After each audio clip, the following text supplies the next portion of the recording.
You know that song by John Denver, Homegrown Tomatoes? Those lyrics are truly on point. There ain't nothing better than a homegrown tomato. So let's harvest some.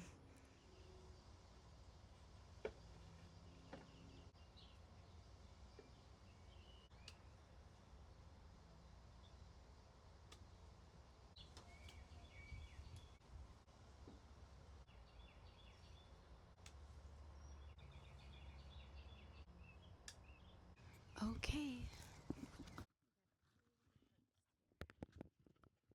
So let's go make something. All right, these look delicious.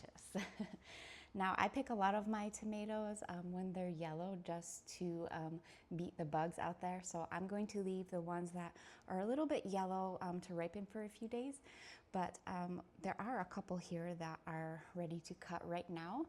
And this first recipe I'm going to share with y'all is so basic, so simple, but it brings me back to my childhood, and it's a tomato sandwich. So come on.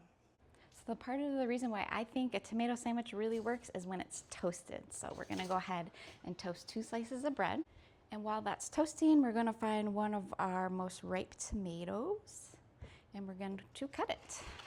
Now, totally preference here, but I usually like to cut them so they are nice slices, and slice all these nice little tomatoes so they fit nicely onto our sandwich. Alrighty, next we need our toasted toast. You need some type of mayonnaise. I have been loving this Japanese mayo lately, but you can certainly use whatever type of mayo you want. I'm a good mayo person, so I will generously coat it with mayo.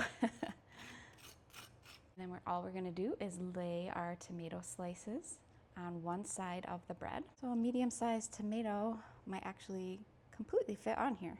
And then I think it's very important that you add just a little bit of salt and of course a little bit of pepper.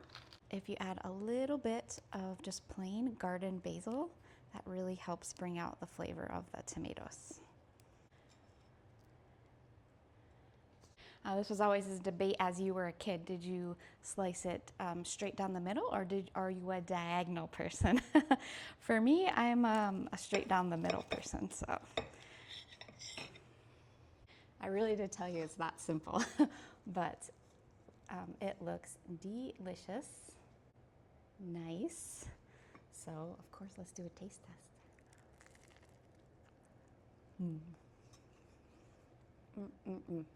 It's interesting how like just a simple little taste can take you back to your childhood, because this is childhood for me right here. We're gonna wait a few more days for some of the yellow ones to completely turn. Okay, y'all, I am back 2 days later and all of my tomatoes have ripened.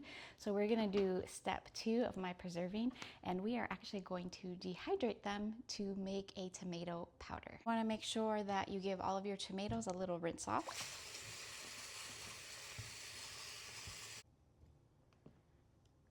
So once each has been rinsed off, make sure you give it a little bit of dry. And we are going to try and slice the tomatoes as thinly as possible in slices. So I like to take this middle part off. So we're just gonna core this piece a little bit. And it doesn't really need to look pretty during this step, because since it's going to be completely dehydrated, we're going to grind it up afterwards. So try and make the thinnest slices possible. And like I said, these don't need to be super pretty. You're just trying to get mostly the same size every time so they dry in our dehydrator fairly even. And here's a good example of one that's fairly thin. This step is optional, but it does help with drying them faster in the dehydrator. Is you want to pat them a little dry with a paper towel. You're not going to get all the water off, but this is really just helping to speed up the drying process in the dehydrator. And this project is also a really good way to use some tomatoes that maybe don't look super pretty.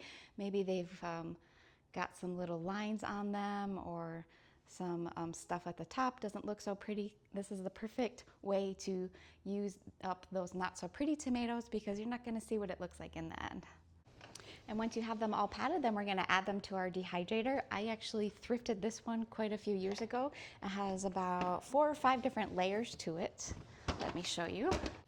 So all I'm going to do is just lay the tomatoes like this and make sure that each one is not overlapping each of the tomatoes, that they each have their own space in between. Also, don't forget to take a little treat for the gardener.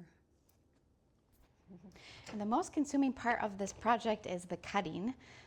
Once you have all the cutting finished, this preserving technique actually just does itself in the dehydrator. Often have a lot of seeds left over after cutting them, and this is a really great opportunity to save some of those seeds so you can grow for next year. So you get double duty out of this project. You finish stacking them, you'll find a spot in your house that you want to leave it plugged in, and this will take quite a few hours, maybe even the whole day. Let's plug it in. So for me, I use like a small little corner of my house so my kitchen doesn't get cluttered up, knowing that this will be on the whole day. And mine is very, very basic. It just has an on and off switch. You can hear it turn on. And that's all you need to do. We'll check back in a few hours. Here we are 2 hours later, and they're still fairly wet, so they still have a ways to go, but they definitely have dehydrated a little bit. And here we are 5 hours into it. And this is where we are 8 hours into the process. The majority of them are completely dry. And I will say that a lot of them did stick to this part, so I had to rip quite a few of them off. But yes, kind of depends on how humid your environment was, but mine took about 8 hours. Let's go to the next step. Here they are, all dehydrated. I actually really think that you should taste one of these if you ever do this just by itself, because it is extremely potent of tomatoes. It's pretty impressive.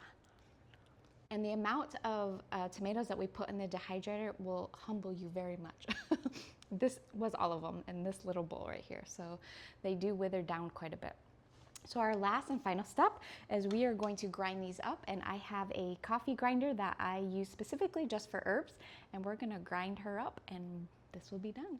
So I just kind of stuff a little bit in each one, and this will take quite a few steps because this is a small coffee grinder. I do suggest using a coffee grinder. You could use a blender, but you're not going to get as fine of a powder.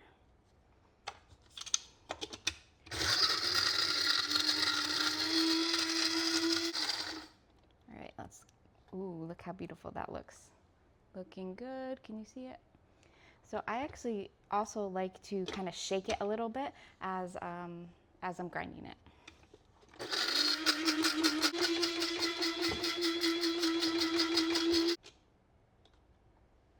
Ooh, look how nice that looks. A beautiful red color. So we're gonna get a separate bowl and put that in there and repeat this step as many times as needed. Now look, all of that beautiful tomato powder. And immediately after, you want to make sure you put it in an airtight jar, because any type of moisture is going to plump this mixture right back up. But essentially you can use this in anything where you want a little extra kick of tomatoes. So if you want to put it with your condiments in your sandwich, or you want to sprinkle some in some soup. And very similar to those bouillon cubes actually. And I'm actually going to label this cute little tomato sticker that you even got from GreenStalk as well.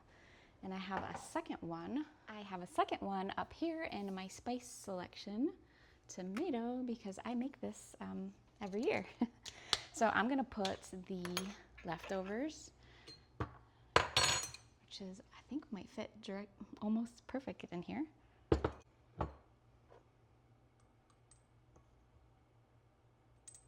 Okay, I've got both of them filled, and I'm excited to use this. I really told you the most challenging part is waiting for it to dry in the dehydrator, but once it's done, this will actually keep indefinitely. I've kept mine for up to a year before, and it tasted just perfect. So I hope you enjoyed this preserving recipe, and thank you for joining me here today. Have a great day and happy gardening.